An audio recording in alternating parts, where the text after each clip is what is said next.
Okay, our 3 minutes is up. We take our cup of sugar. Put our cup of sugar in here. And we're going to mix this up just enough to just get it mixed in together. Eggs are already creamy. If you want it creamier, you can mix it for more longer. I don't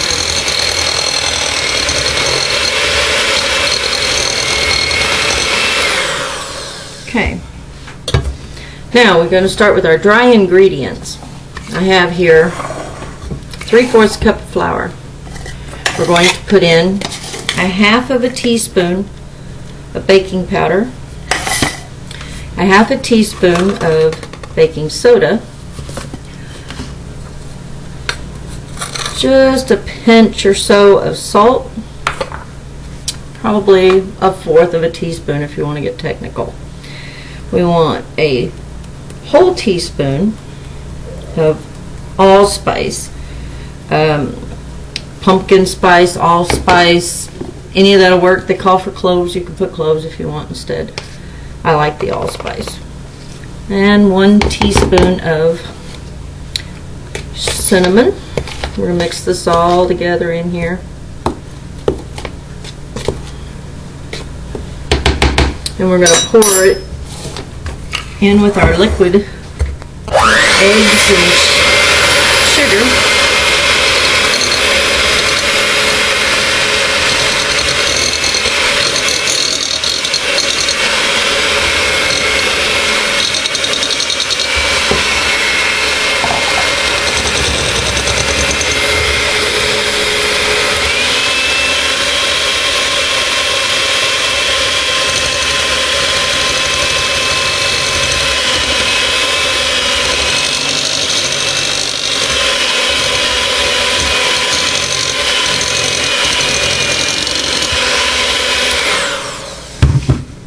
Now, since I'm in a mess, scrape the sides of the bowl and get all that down out of there.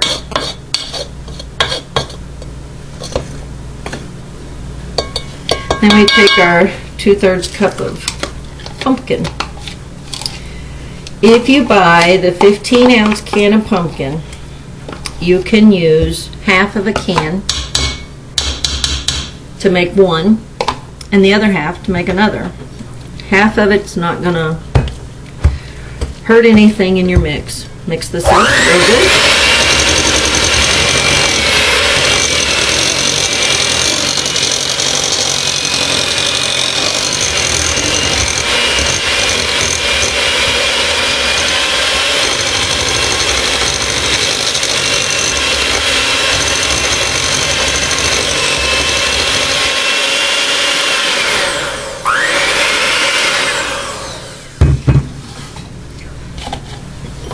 Scrape the sides of it.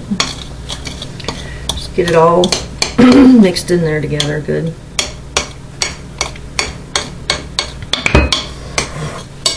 Get your pan.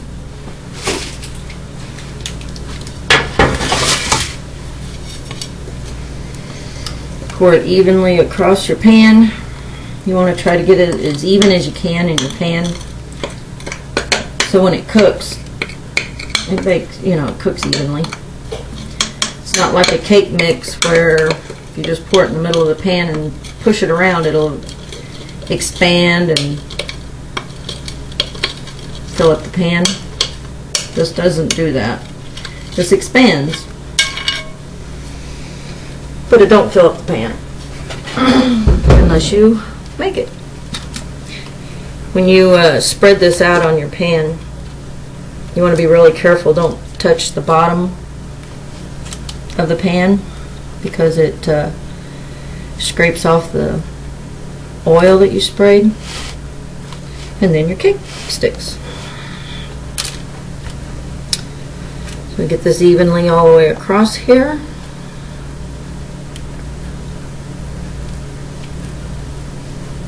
Don't have to be real picky with it.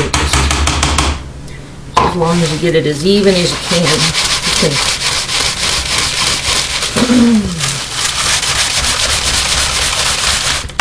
Give it a good swirl there.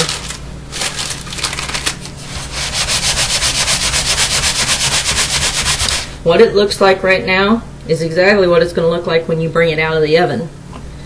So you want to make sure that these corners are good and covered, because you need that.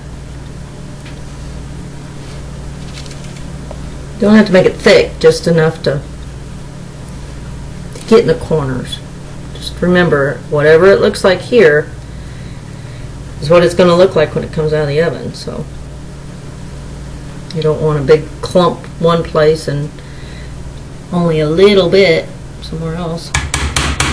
Okay, and we're going to put this in the oven for 350 for about 10 to 15 minutes, depending on your oven. You'll check on it every now and then after 10 minutes. If it's done in the middle, you can take it out of the oven.